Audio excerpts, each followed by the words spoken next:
Hi everyone, I'm Jessica. And I'm Brandy. What's up?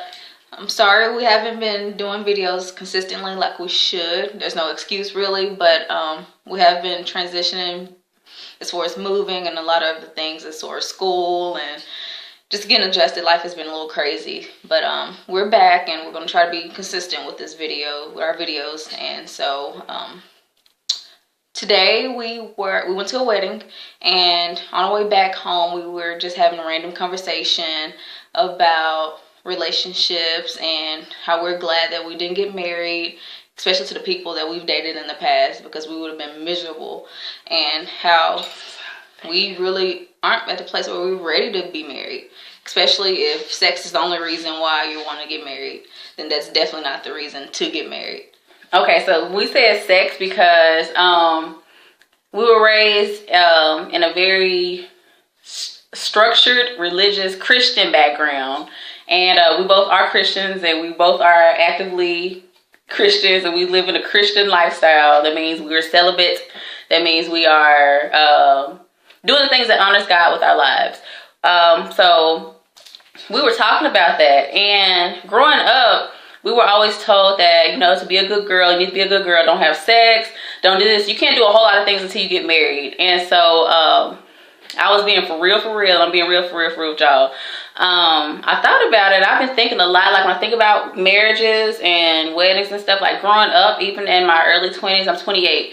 And so I remember being like early on in college, like 18, 19, 20, feeling the pressure, not from my parents, but like pressure from like my church community when I was in college about, you know, if you're in a relationship with somebody, get married, like get married. And so in my head, I was pretty much programmed all of my life to be a wife, and we were never taught how to date, how to really want to get to know someone. We were taught how to cook, you know, how to clean, how to be supportive of our man and do what the good Lord said and be submissive and all of that kind of stuff. And all of that is cool. All that is good. I'm listening. Okay. But all that is cool and good, but they never taught us like the principles of really having an understanding of our relationship with God. And I felt like a lot of people were off as far as their relationship with God. It was all about you have to do to please God. And I had this mentality that I had to be perfect to please God. But I'm rambling, but but I'm going to a purpose or whatever. And I told my sister, I was like, you know what? I'm so glad I did get married because I used to listen to like older. When I was a little girl, they were teenagers at the time, so older girls telling me that once they got in their 20s, I would ask them, like when I'm in my teens, I'm like, so what should I do before I get married? Like, I see y'all are getting married, like, help me out. They were like, I'm so glad that you're going to school, you got your degrees, you're owning your own home, and you're doing this and you're doing that. I wish I would have waited. I would have waited a little bit longer before I got married. And because some of these people are getting divorced, not happy in their situation, and they're like applauding us for like, girl, do your thing, enjoy yourself, go out, date, and all that kind of stuff. So I was going on to say this. The only reason in my head was like, okay, the only reason right now I want to get married is because I can have sex. Because like if you've ever had sex before and then you stop, or you was held on from not having sex, you know, that's the strong desire to have when you're in a relationship, is sex. And so in my head, I'm like, okay, honestly, I don't care to really know a guy beyond just the sexual level. And it doesn't, I'm not trying to sound like superficial, but I was like, that's the wrong reason to get married and to be in a relationship with somebody. So, where do you want to go from there? Yeah, so right now I'm at a point where I'm still trying to figure myself out, figure out what it is I want to do with my life and stuff like that. And I know if I were to get into a relationship right now, my sole focus would be on the guy that I'm with, which, I mean, it's not necessarily a bad thing, but you don't want to get yourself too wrapped up and caught up into that one person where you neglect yourself and you forget about putting yourself first as far as trying to figure out what it is that you want to do and coming into your own. You don't want to be 50 or 60 one day in your relationship and like, okay, what am I doing? Why am I here? What have I been doing my whole life? You find yourself catering to that one person for all those years, and then you wake up at a later age and you're like, okay, you know, I didn't take the time to figure out what it is that I want to do for myself, so you can actually truly be happy. And you won't find true happiness just because you're in a relationship. You try and find true happiness before you enter a relationship. That way you guys can be truly happy together. One person don't need to be pursuing what their goals and dreams, and you sitting here chilling. Yeah, chilling and along for the ride, Yeah, so like I said, the whole wedding concept, it helped. It really brought it home because it was one of somebody that I grew up with, and I don't know about the whole relationship dynamic or anything. It was just me, like, just thinking about thinking about all the people that I'm around that are getting married and that are getting in relationships. And sometimes I wonder, why are they doing what they're doing? Because when I think about it, marriage is a very, very, very, very important vow before God, and you see people get married and they make this very serious vow before God, their loved ones, and the person that they're marrying, and then like a year later, 2 years later, they are headed to divorce. They're separated. They can't handle the challenges that life has when it comes to being married, and I'm at a place. I mean, I've already been at a place where I know that I'm not prepared to be married. Not that I won't be a good wife or I won't be down for my man, I won't be supportive. Yes, I have those things. I do desire to be in a relationship. I do desire to be married. The desire is there, but the urgency and that need to be married is not there yet. And it's because I'm really taking a lot of inventory and evaluation on myself. Because I see, just seeing people and just being growing up around relationships that are so dysfunctional, that people are saying they love God, the people that are saying they're seeking God, the people that say they're living their lives to honor God and please God, that I feel like honestly they're living in lies. They're not being honest with who they are and not being honest with themselves.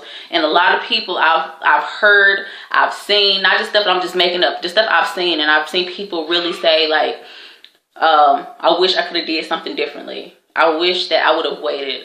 I wish that I could have went to college and lived my life and enjoyed being single and just being able to get up and do whatever I want to and date whoever I want to and love whoever I want to and not feel that pressure. And I feel like sometimes growing up in the church, there's a pressure that if you have to, that the only thing they talk about relationship is getting married so you won't have sex, so you can have sex and all this kind of stuff. And then you see these girls, teenage girls, popping up having sex. They pop up pregnant. They pop up being, in the church attacks them for getting pregnant, and then you never prepare them on how to truly be a wife, beyond cooking a meal, beyond washing clothes and taking care of babies and stuff. You never really talk about, I've never really heard anybody really break it down like, Brandy, this is how you have a relationship with God, because our relationship with God should reflect the relationship that we have with our brother, our sister, our man, our woman, whoever. Our relationship should reflect that.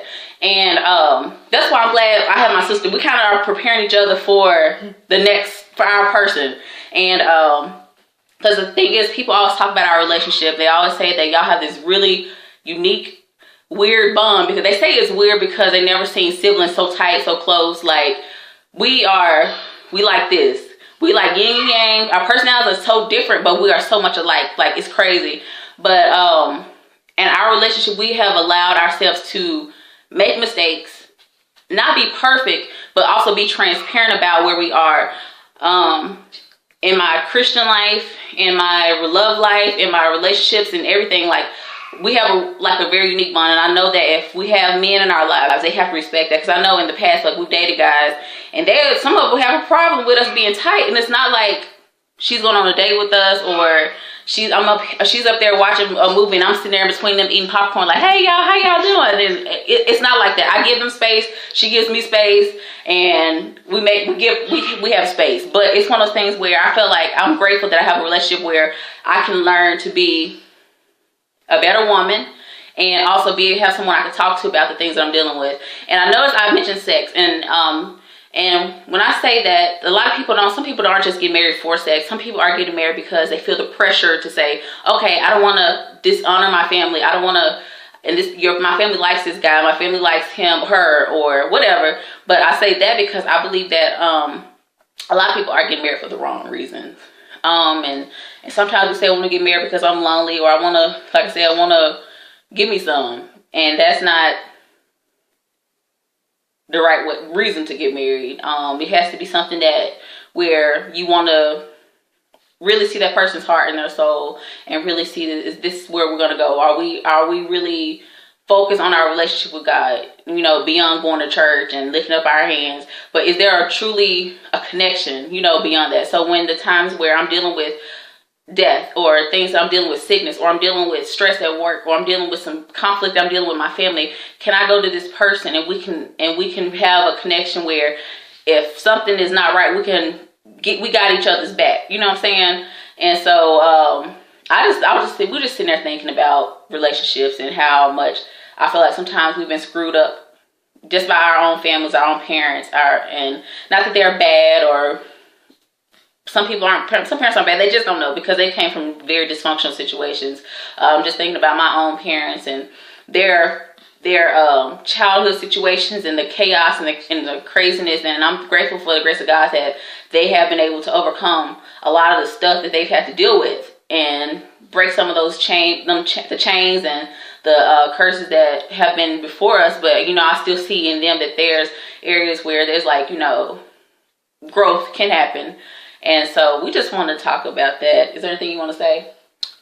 Let's say we're going to do another video about something else. Yeah, we can do that. Okay. So I hope what we just said kind of made sense.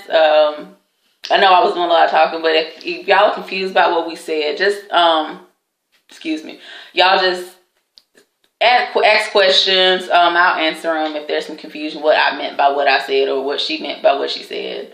But thank y'all for watching, and we will talk to you guys shortly. All right. Bye. Bye.